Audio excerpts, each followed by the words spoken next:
Seigneur. C'est la grâce de Dieu vient à ta rencontre. Et ce que je vais vous partager a pour but, pour vous qui êtes ici, pour nous qui sommes ici, et je m'adresse donc à des chrétiens, a pour but de nous amener à avoir le regard, celui du Père, sur ceux de l'extérieur, et en particulier sur ceux qui recherchent et qui cherchent à revenir dans la maison du Père. Amen. Et pour ce faire, nous allons voir dans Luc 15, verset 20, prenez des références, c'est l'histoire du fils prodigue que vous connaissez. Cela va sans dire. Cette histoire, vous la trouvez dans l'évangile de Luc, donc au chapitre 15. Mais au verset 20, voici ce qu'il nous est dit. Il se mit donc en route pour se rendre chez son père. Comme il se trouvait encore à une bonne distance de la maison, son père l'aperçut et fut pris d'une profonde pitié pour lui. Il courut à sa rencontre, à la rencontre de son fils, se jeta à son cou et l'embrassa longuement. Je répète cette parole. Il courut à la rencontre de son fils, se jeta à son cou et l'embrassa longuement. Je pourrais dire que c'est ici le commencement de la fin du message. Mais rien qu'en lisant cette parole, c'est ce qui explique le titre du message, « La grâce de Dieu vient à ta rencontre ». Avez-vous un être cher? Avez-vous un ami?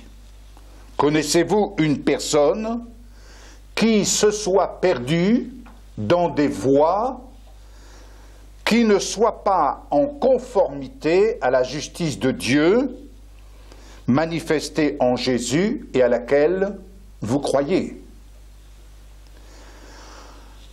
Y aurait-il une raison et aurait-il une raison que vous pouvez ignorer, une raison d'avoir abandonné éventuellement les valeurs spirituelles de cet héritage que nous avons en commun et auquel vous et votre famille êtes attachés, au moyen de la foi dans l'œuvre rédemptrice de Jésus. Quel regard portons-nous alors sur cette personne?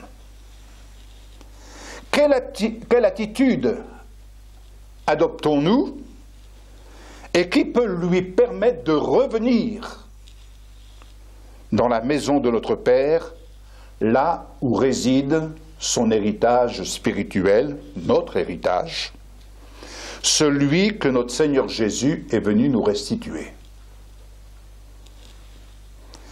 Ici, Jésus nous enseigne une chose extraordinaire. Il nous introduit dans la dimension de la grâce de Dieu, celle qui vient surabonder là où le péché a abondé. Vivre dans le péché, c'est vivre hors de la grâce de Dieu. C'est être déchu de son héritage. Et dans cette histoire, dans cette parabole, une question se pose. Où est le péché? Et qui est le pécheur?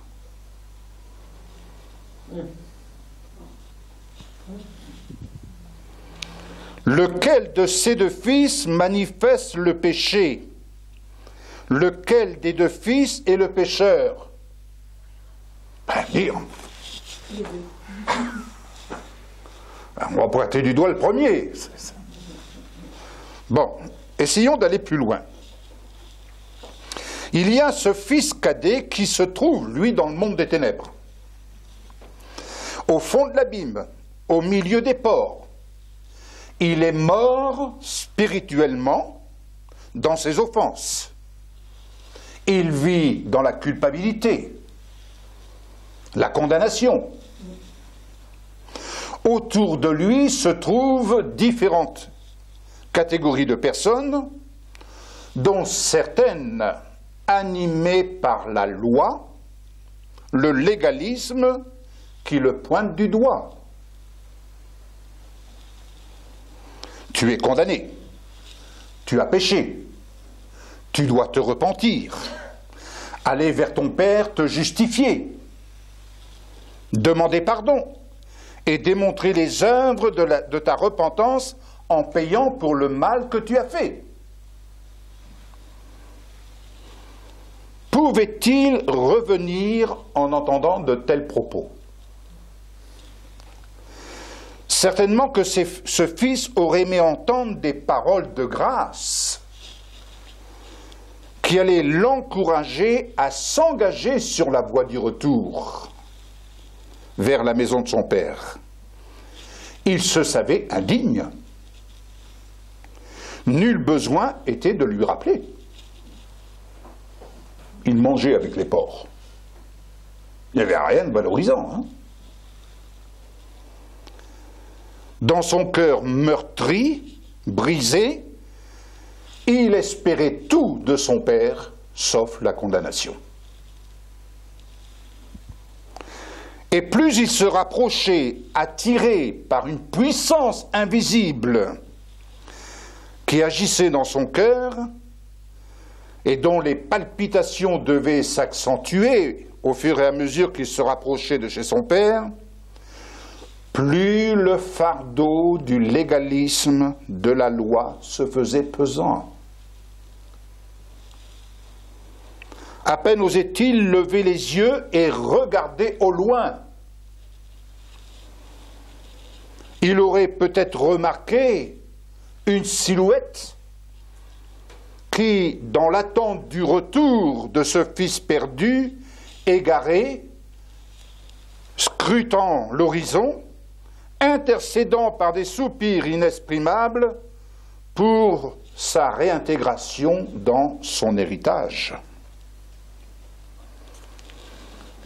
Extraordinaire la description que Jésus nous donne ici de ce Père.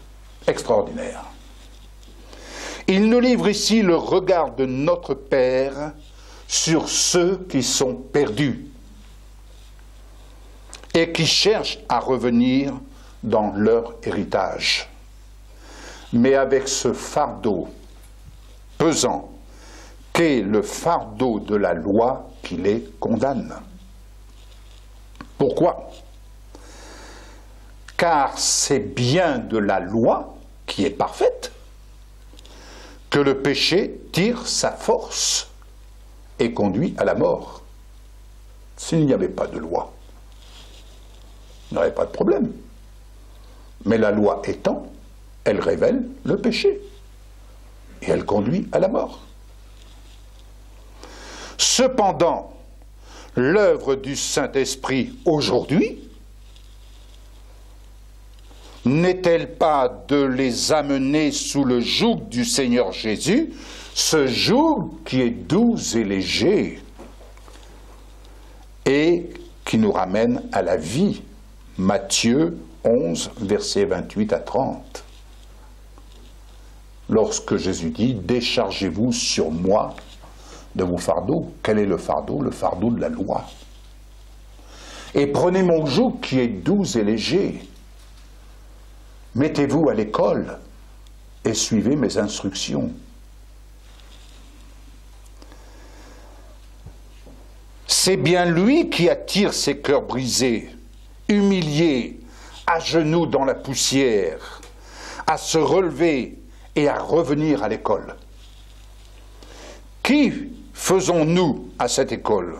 Nous y recevons ces instructions pour entrer dans la gloire de notre Père, cette gloire que Jésus a reçue pour nous.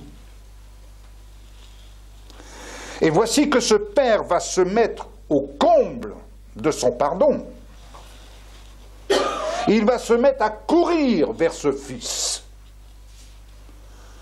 Mes bien-aimés, ça fait plus de 35 ans que je lis la parole de Dieu et que j'ai relu ce passage, comme vous-même, vous l'avez certainement lu.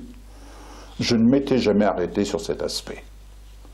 On aurait plus tendance à dire que le fils devait être heureux de voir son père et courir. Non, c'est le père qui s'est mis à courir vers le fils.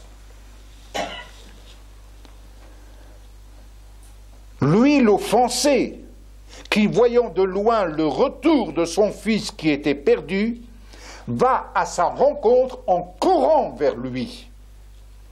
Et au comble de son amour, arrivé à lui, les yeux larmoyants de joie, se jette au cou de son fils et l'embrasse longuement. C'est merveilleux.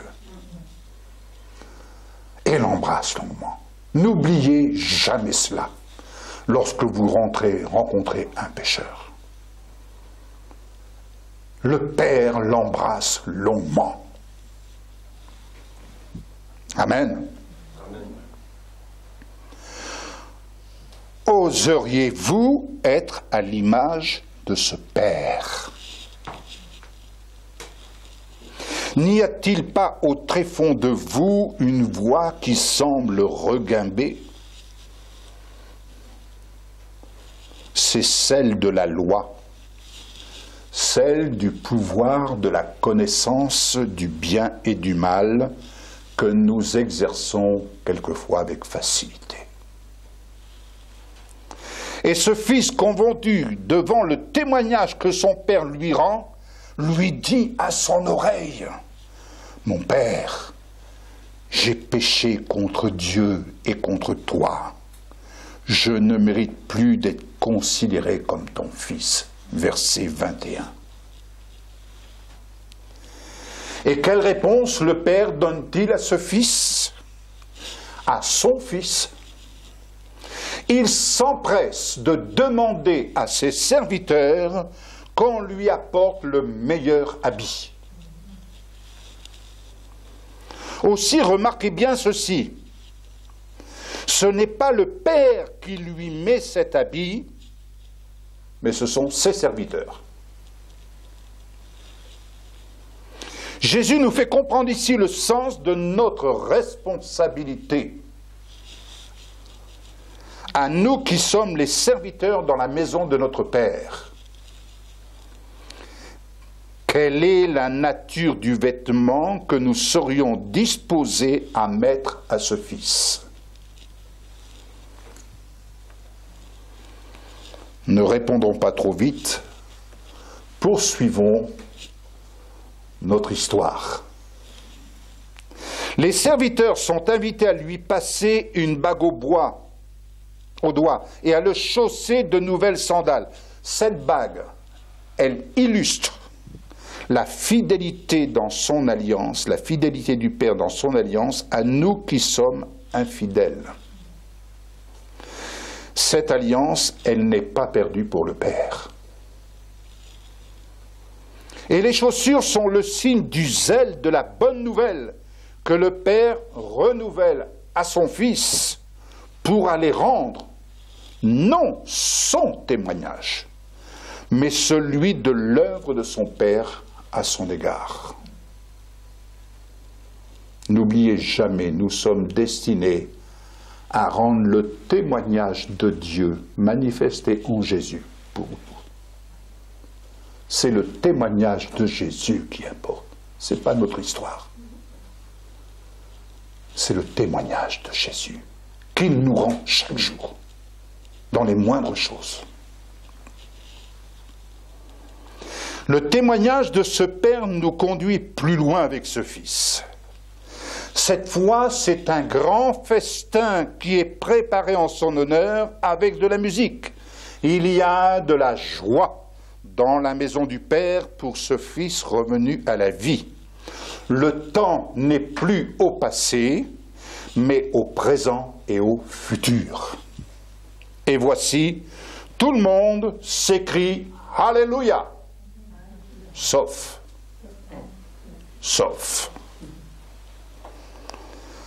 Le fils aîné, vivant sagement dans la maison de ce père, revient d'avoir travaillé dans les champs. Et se rapprochant de la maison de son père, il entend les clameurs et les réjouissances qui s'y manifestent. Ce qui attise, bien entendu, sa curiosité. Il s'empresse de s'informer auprès des serviteurs de son père sur les échos d'une telle manifestation improvisée. Et de suite, il lui en donne clairement les explications qui l'ébahissent et viennent réveiller chez lui une autre nature que nous pourrions penser. Il est dit au verset 28, « Alors le fils aîné se mit en colère et refusa de franchir le seuil de la maison. » Il se mit à manifester son mécontentement à l'égard de son père, qui l'invitait en passant à entrer et à venir se réjouir quant au retour de son frère cadet à la vie. Et plus encore, il se mit alors à reprocher à son père de manifester de telles faveurs à l'égard de son frère, ayant dilapidé sa part d'héritage, en énumérant quant à lui son entière obéissance à ses ordres, sans jamais avoir reçu en retour de quoi faire la fête avec ses amis. Si on s'arrêtait là, on dirait, oui, c'est pas juste. Mais il faut aller plus loin. En exprimant ce reproche à son père, il est intéressant de noter comment il parle de son frère. Il se démarque de son frère cadet en disant à son père, « Mais quand celui-ci, pointe du doigt, revient, ton fils, pas mon frère, ton fils, qui a mangé la fortune avec des prostituées, pour lui, tu tues le veau gras. » Mais remarquons dans cette parabole ce que Jésus nous enseigne. Le fils aîné se vante d'obéir aux ordres du Père, c'est-à-dire à tous les commandements, soumis au régime de la loi. Il est au bénéfice des biens qui sont dans la maison du Père. Mais lorsque le régime de la grâce se présente, la loi révèle un aspect de la nature pécheresse, ici la jalousie, la colère, le jugement, qui ne se soumet pas au régime de la loi. Je repose la question, lequel des deux fils est le pécheur? Lequel de ces deux fils manifeste le péché? Si le péché a abondé dans la vie du fils cadet, la grâce de Dieu vient avec empressement y surabonder dès l'instant où ce fils revient vers son père. Et cette grâce vient se jeter à son cou et l'embrasse longuement, avant même que ce fils ait pu exprimer le regret de s'être trompé, ce qu'il fera dans cet instant où la relation père et fils est à son comble.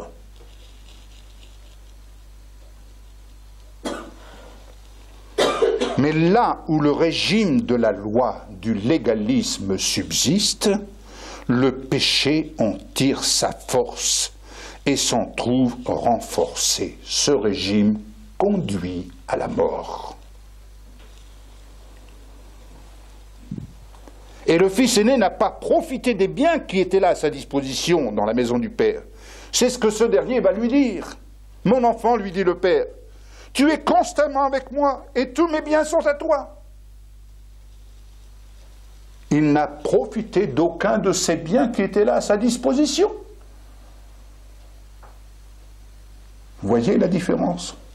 On peut être sous la loi, sous le régime de la loi, le régime de l'égalisme, et ne pas profiter des biens qui sont là pour chacun d'entre nous, par pure grâce.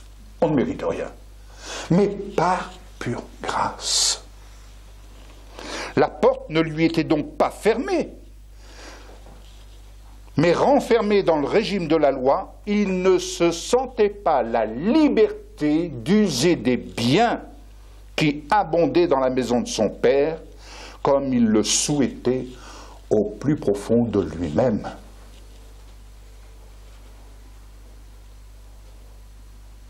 Amen. Pourquoi? Satan le tenait éloigné à partir de la loi, du légalisme, de la connaissance du bien et du mal. Il le tenait éloigné des réalités quant aux bénédictions qui surabondaient dans la maison du Père pour chacun de ses fils. Un ami disait dernièrement, dans un de ses messages, un pionnier de la foi, il disait, quand on est jeune, on court après la bénédiction. Quand on devient plus âgé, c'est la bénédiction qui court après nous. Ainsi, le pécheur se tient sous la condamnation dès lors qu'il vise à marcher dans l'obéissance aux ordres, aux commandements, pour se justifier. Il y a et il y aura toujours des manquements sous le régime du légalisme. Or, l'amour vient couvrir tous nos manquements. Colossiens 2, à partir du verset 13 à 19. Et vous, qui étiez spirituellement morts à cause de vos fautes, et parce que vous étiez des incirconcis, des païens, Dieu vous a donné la vie avec le Christ. Il nous a pardonné toutes nos fautes. Vous pouvez dire avec moi, il m'a pardonné toutes mes fautes. Il m'a pardonné toutes mes fautes. Et répétez encore avec moi, car il a annulé l'acte qui établissait mes manquements à l'égard des commandements. Car il a annulé l'acte qui établissait mes manquements à l'égard des commandements. Il a annulé. Stop, c'est terminé. Oui, il l'a effacé, le clouant à la croix. Là, il a désarmé toute autorité, tout pouvoir, les donnant en spectacle à l'univers entier, quand il les a traînés dans son cortège triomphal après sa victoire à la croix. C'est pourquoi ne vous laissez juger par personne à propos de ce que vous mangez, ou de ce que vous buvez, ou au sujet de l'observance des jours de fête, des nouvelles lunes ou des sabbats. Tout cela n'était que l'ombre des choses à venir, la réalité est en Christ. La réalité est en Christ. Ne vous laissez pas condamner par ces gens qui prennent plaisir à s'humilier par des pratiques extérieures et à s'adonner à un culte des anges. Ils se livrent à leur vision. Ils s'enflent d'orgueil sans raison, poussés par leurs pensées toutes humaines. Ils refusent de s'attacher au Christ qui est le chef, la tête. C'est de lui que le corps tout entier tire sa croissance comme Dieu le veut, grâce à sa cohésion et à l'unité que lui apportent les articulations et les ligaments. Amen. C'est une bonne nouvelle. Notons au passage que le corps de Christ tire sa croissance à partir du régime de la grâce, de la justice et de la gloire. Romains 8, verset 30. Ceux qu'il a ainsi destinés, dit l'apôtre Paul, il les a aussi appelés à lui, et ceux qu'il a ainsi appelés, il les a aussi déclarés justes, et ceux qu'il a déclarés justes, il les a aussi conduits à la gloire. Pouvez-vous, au moyen de la foi, dans cette œuvre merveilleuse de Jésus-Christ accomplie pour nous, déclarer « Je suis appelé à lui ». Vous pouvez le dire « Je suis appelé à lui ». Je suis déclaré juste et il me conduit à la gloire. À la gloire de Christ glorifié. Amen. Donc, appelé, justifié, glorifié, 3 mots, 3 clés que nous ne devons pas oublier. Oui, l'amour que notre Père vient nous témoigner par son Fils bien-aimé Jésus-Christ a pour but de nous rappeler par le Saint-Esprit, dans Colossiens 1, 23, a pour but de nous rappeler, oui, l'amour que notre Père vient nous témoigner, je crois le verset 14 et 23, je vais vérifier avec vous.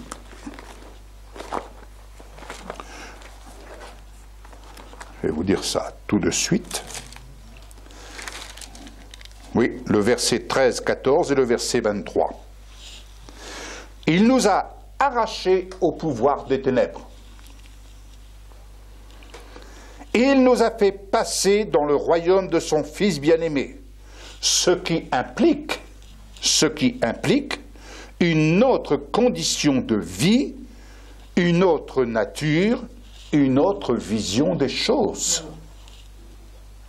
Je répète, il nous a fait passer dans le royaume de son Fils bien-aimé. C'est pas « il va nous faire passer » ou « je dois passer », c'est quelque chose qui est fait. Et je répète, ce qui implique une autre condition de vie, une autre nature, une autre vision des choses. Il nous a unis à lui, Jésus-Christ, corps glorifié. Comme une épouse unie spirituellement et corporellement à son mari pour ne former qu'un seul corps. Que l'homme ne sépare pas ce que Dieu a uni et non ce que l'homme a uni par son pouvoir. Nuance. Nous sommes, à partir de cette union, délivrés, car nous avons, à partir de cette union, reçu le pardon des péchés.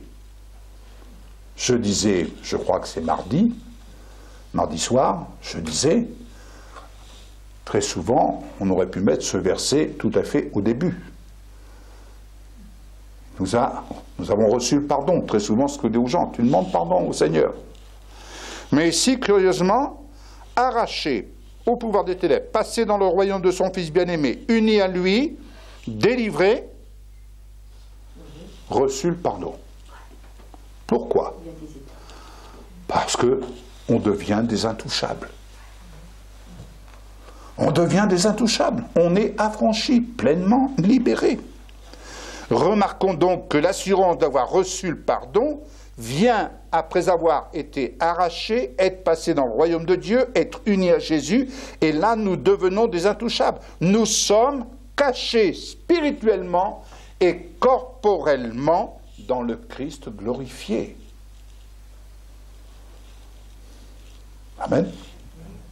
Ainsi, rendus à l'innocence de la connaissance du bien et du mal, nous paraissons alors devant lui, Colossiens 1, verset 22, nous paraissons alors devant lui, saints, irréprochables et sans faute.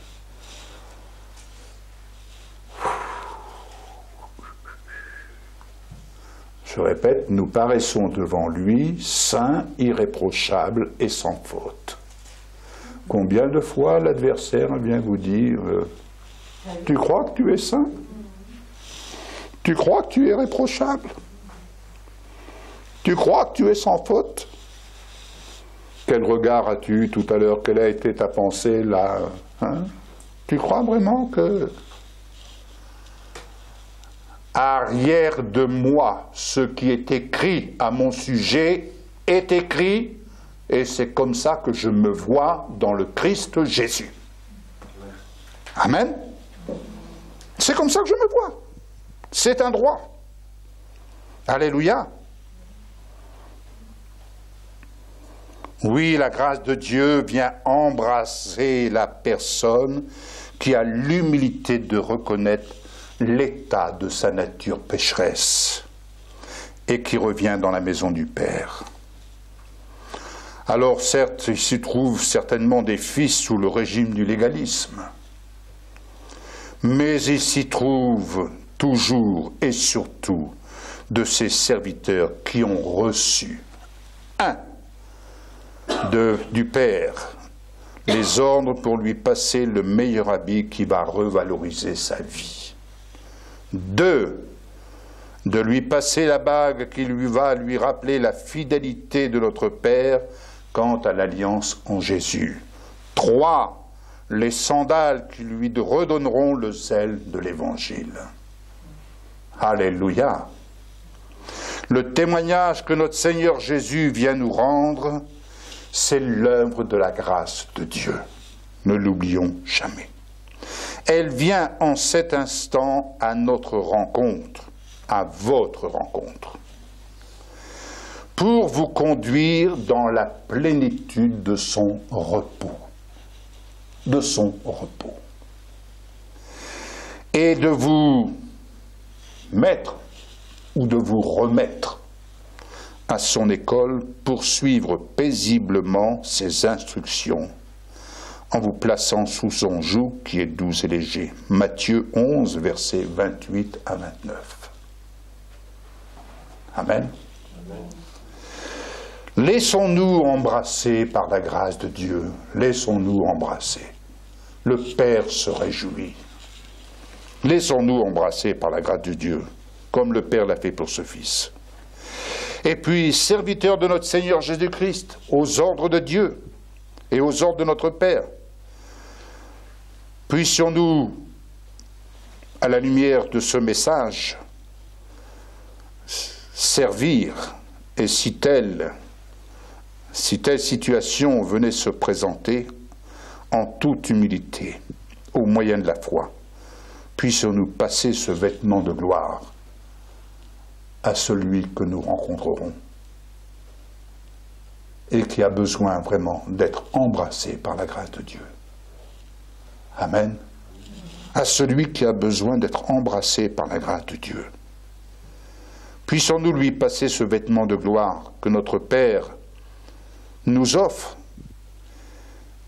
et puissons-nous et puisse-t-il l'accepter tout simplement par pure grâce. Amen.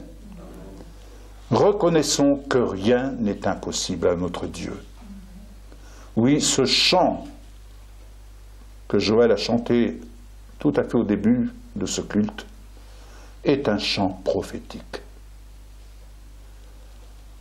Réécoutez ce chant, rechantez-le. C'est un chant qui ouvre notre regard sur ceux de l'extérieur. Sur ceux de l'extérieur. Et le Seigneur désire manifester sa gloire. Nous sommes unis à notre Seigneur Jésus et nous désirons l'être dans toute sa plénitude. Et par notre union avec lui, nous sommes pleinement comblés. C'est ce que l'apôtre Paul dit dans Colossiens 2:10. Et ma prière, assurer que notre Seigneur Jésus intercède pour nous, ma prière, c'est pour tous ceux-là qui ont besoin de revenir, qui reviennent et qui cherchent. Nous avons vécu, il y a quelque temps, ce que je suis en train de vous partager. Nous l'avons vécu. Je vous parle du vécu. Comment le Saint-Esprit a mis sur notre cœur, et je dis bien le Saint-Esprit, comment il a mis sur notre cœur, rien que par un petit mot en réponse à un email, de mettre sur notre chemin le cœur d'un frère. Ça faisait 15 ans qu'on ne l'avait pas vu. Et quand j'ai eu ce frère au téléphone, ça a été un moment très fort de larmes, de larmes. Et j'étais là devant le Seigneur, je dis, Seigneur, qu'est-ce que tu veux que je fasse? Qu'est-ce que je dois dire? Qu'est-ce que je dois faire? Il y avait un mélange en moi. Je ne vous cache pas, il y avait un mélange en moi. J'ai dû faire abstraction de tout cela pour me soumettre pleinement à l'œuvre du Saint-Esprit. J'ai dû faire abstraction de ma vie, je dirais même de ma réputation. Et quand j'ai vu l'aboutissement, quelle richesse! Quelle richesse de pouvoir remplir un tel service, sachant que vous remplissez ce service uniquement par la grâce que Dieu vous donne, parce qu'on ne peut même pas s'en vanter. J'ai bien dit, on ne peut même pas s'en vanter. Seul l'amour du Père, j'allais dire, mène le jeu. C'est lui le faiseur. C'est lui le faiseur. Et dans ce genre de situation, on ne peut pas être entre deux. Soit on est vrai, soit on est faux. Mais lorsqu'on est vrai dans le Seigneur, son amour triomphe et l'adversaire est vaincu. Par rapport à ceux qui viennent avec le légalisme ou avec la loi. Béni soit le Seigneur.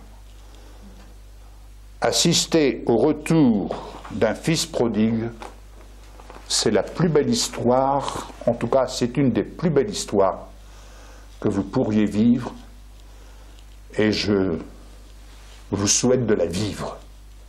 Nous l'avons vécu avec notre fils. Nous l'avons vécu avec notre fils.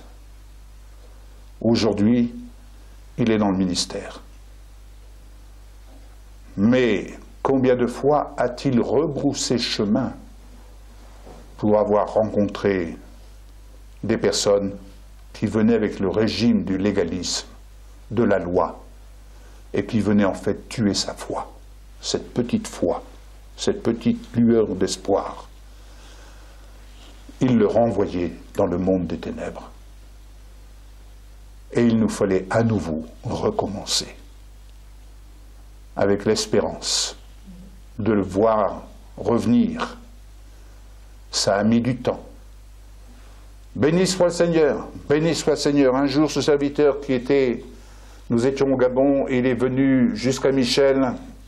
On ne l'avait jamais vu, on ne savait pas qui il était. Et il est venu nous dire, votre fils a quitté la maison. Il est parti. Il reviendra. Il repartira. Il reviendra, et cela par 3 fois. Mais la 3e fois, ce sera la bonne. Et c'est ce qui s'est passé. C'est ce qui s'est passé. Notre fils est parti dans la drogue, il est parti dans des choses. Mais vous savez, ce qui est extraordinaire, c'est que Jésus, lui, il cherche. Et nous pouvons dire que Jésus l'a cherché. Jésus l'a cherché un jour, il se retrouvait à 80 km de chez nous, avec, dans une maison, réunis avec une bande de jeunes, je veux dire. Que faisait-il? Mais ce soir-là, un monsieur est rentré dans ce groupe de jeunes, se présentant comme étant un journaliste. Et il est venu vers notre fils en lui disant, « Que fais-tu là, toi? Tu crois que je ne te connais pas ?» Notre fils le regarde, il dit, « Je connais ton père. Je sais qu'il est serviteur de Dieu. Tu n'as rien à faire ici. Rentre chez toi. » Et notre fils est rentré chez lui. Et il nous dit, « Tu connais un journaliste là-bas, à La Rochelle ?» Je dis, « Non, je ne connais pas de journaliste. » Ben, il dit, « Il y a un journaliste qui te connaît, hein? Il te connaît bien, il sait même qu'il est tué serviteur de Dieu. » Je ne connais aucun journaliste. Je suis persuadé que c'est un ange qui s'est présenté. Une autre fois, il est à Paris, avec un de ses amis, et il demande sa route, et il voit un Africain qui est là assis sur un banc, et il va pour lui demander la route, et l'Africain, paisiblement, pour toute réponse, lui dit « Que Dieu te bénisse, mon frère !» Il revient vers lui, prêt à le boxer, il dit « Qu'est-ce que tu viens de me dire ?»« Que Dieu te bénisse, Jésus t'aime. » Téléphone à Michel, à sa mère, et lui dit « Tu sais ce qui vient de m'arriver? Mais c'est pas possible! Dieu me poursuit! Il me poursuit même à Paris, là! Je viens d'entendre que Dieu te bénisse! Jésus t'aime! Arrête de prier! » Nous avons continué de prier. Nous avons persévéré. Et un jour, il nous dit « Oh, mais le serviteur de Dieu qui voudra me parler de la part du Seigneur, il faudra qu'il vienne de loin. Et celui-là, il n'est pas né. » Il n'a pas été déçu de son voyage. Peu de temps après, il était parti dans un café-bar où il y avait un culte. Et il y avait un serviteur de Dieu qui était arrivé d'Haïti et qui a prophétisé sur sa vie. Il est même venu à hauteur, dans son allée, sans jamais le nommer, sans jamais le pointer du doigt, rien de tout cela. Mais il lui a décrit toute sa vie.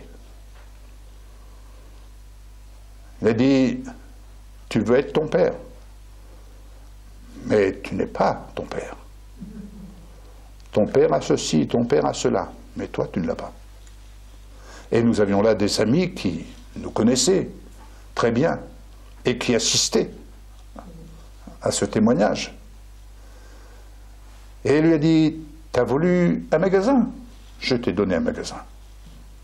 Je te l'ai repris. T'as voulu une voiture? T'as eu la voiture. Je te l'ai repris.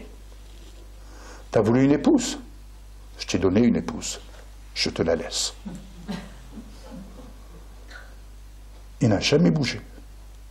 Le serviteur est revenu au pupitre. Il lui a dit, maintenant, c'est la dernière chose que je te dis. Si tu ne viens pas, c'est moi qui vais te chercher. Et il était là, la tête baissée. Et la puissance de Dieu l'a saisi. Et il est venu jusqu'au pupitre en rampant. En rampant. Là, il s'est relevé. Et il n'est plus jamais retombé. Alléluia. Amen. Mais vous savez, il y a une chose qui doit triompher. C'est l'amour. La grâce de Dieu. Quelles que soient les situations que vous pouvez rencontrer avec des êtres chers, ou ceux que vous rencontrez qui savent quoi faire pour leurs enfants, je ne sais, n'oubliez jamais la grâce de Dieu. Les bras d'amour doivent toujours être ouverts. Combien de fois n'avons-nous pas dit à notre fils, la maison est ouverte, tu as ta chambre, tu viens quand tu veux. Il savait que la maison était ouverte, il savait qu'il y avait un repas qui l'attendait. Même si parfois c'était dur dans les relations. Au comble,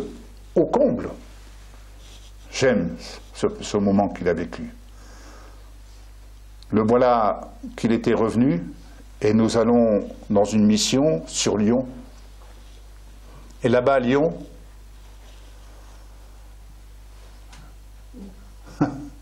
on lui demande, prends ta guitare et va te mettre avec le groupe de louanges. Et moi j'étais là, non, abstiens-toi. Abstiens-toi. Vous savez, le côté légalisme, non. Abstiens-toi. Et le pasteur revient, allez, allez, Samuel, va, allez, va avec les jeunes, là, ça va te faire du bien. Mais le voilà parti. Et il se met à jouer, à chanter. Et voilà qu'il y a une jeune fille qui arrive discrètement, elle se met à chanter à ses côtés, parmi le groupe de jeunes. Et moi, je suis là avec mon appareil photo. Oh, tiens, ils sont beaux, ces deux jeunes là, ils sont bien. Puis, pof, je fais la photo, sans rien dire à personne. Et sans arrière-pensée. Et puis, je sors la photo à l'ordinateur, et puis je mets cette photo dans ma Bible. Puis chaque fois, je regardais la photo. C'est marrant, ces jeunes. C'est marrant. C'était beau. On peut toujours rêver, n'est-ce pas? On a le droit de rêver. C'est gratuit, ça ne fait de mal à personne. En tout cas, ça ne me faisait pas de mal, ça me faisait du bien. Et puis, un an est passé. Il faut laisser le temps. Et voilà qu'un beau jour, cette jeune fille téléphone. Alors, elle va nous présenter, bien sûr, les vœux au pasteur Gravé, son épouse, tout ça. C'est bien. Il y a un protocole, n'est-ce pas? Est-ce que je pourrais parler à Samuel? Oh, mais bien sûr. Je passe le téléphone avec Samuel. 5 minutes se passent, 10 minutes, une demi-heure, 1 heure, 2 heures. Ah, j'ai les vœux, vraiment, les vœux, il doit y avoir un défilé de vœux, je ne sais pas, hein, je ne sais pas pourquoi, moi, je ne connais pas tout, hein, c'est plus de notre époque, il y a une nouvelle génération. Et puis il revient mettre son téléphone, ça va? Oui, oui, ça va. Et puis quelques jours après, le lendemain, oui, téléphone, même scénario, et puis à un moment donné, j'entendais notre fils... Il reçoit du carburant de l'autre côté, hein. Par voie aérienne, il reçoit du carburant dans l'esprit. Et ils étaient en train de prier, ils ont prié pendant une bonne partie de la nuit, hein. Elle l'exhortait et autres, tout ça. Et puis, un beau jour, bon, les sentiments sont nés, se sont déclarés et autres. Et il me dit, ce qui m'embête, il dit, c'est que je la connais pas. Il dit, je la connais pas. Ah bon, tu ne la connais pas? Moi, je la connais. Tu la connais, toi? Tu veux? Moi, je la connais. Mais je ne dis rien. Alors, bien sûr, ça... Alors, sa mère, comment? Papa, il connaît, il sait toujours tout, lui. Et puis, finalement, la décision est prise. Elle vient pour rendre visite à la maison, tout ça. Et on va à l'aéroport de La Rochelle. T'es là, moi, je la connais pas, hein, je la connais pas. Alors, j'étais là à l'aéroport, j'avais ma Bible avec moi. J'ai dit, tu veux que je te la montre? Ah, arrête, tu me sors une balle. Non, mais je peux te la montrer. J'ai sa photo. Bon, photo, n'importe quoi. Je sais, j'ai sa photo. Et je lui présente la photo. Il dit, mais comment t'as fait ça? Ben, je dis, tu vois, c'était prophétique. Hein. J'ai pris la photo. C'était prophétique. Je dis, tu sais ce que c'est qu'une photo prophétique? Mais voilà. Ça fait plus d'1 an et demi, presque 2 ans que j'ai cette photo dans ma Bible. Je dis, tu vois, je l'ai bien mis au chaud, là, mais le Seigneur a fait son travail. Ça, c'est l'œuvre de sa parole. Je dis, tu vois, elle vient se présenter à toi. Voilà. C'est pas beau, ça? C'est pas une belle histoire d'amour? Vous voyez, il y a des milliers de gens comme ça qui attendent de vivre une belle histoire comme celle-ci. C'est possible. Amen? C'est possible. Une belle histoire comme ça, c'est possible pour toi, ma fille. Le meilleur est devant vous, jeunes gens. N'oubliez jamais ça. Amen. Nous allons prier. Gloire à toi, Jésus. Merci, Seigneur. Béni soit ton nom. Nous te remercions, Seigneur Jésus, parce que ta grâce vient nous embrasser.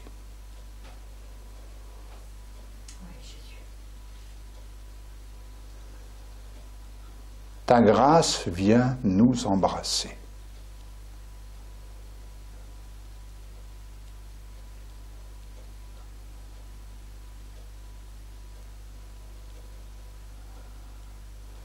Ta grâce vient nous embrasser.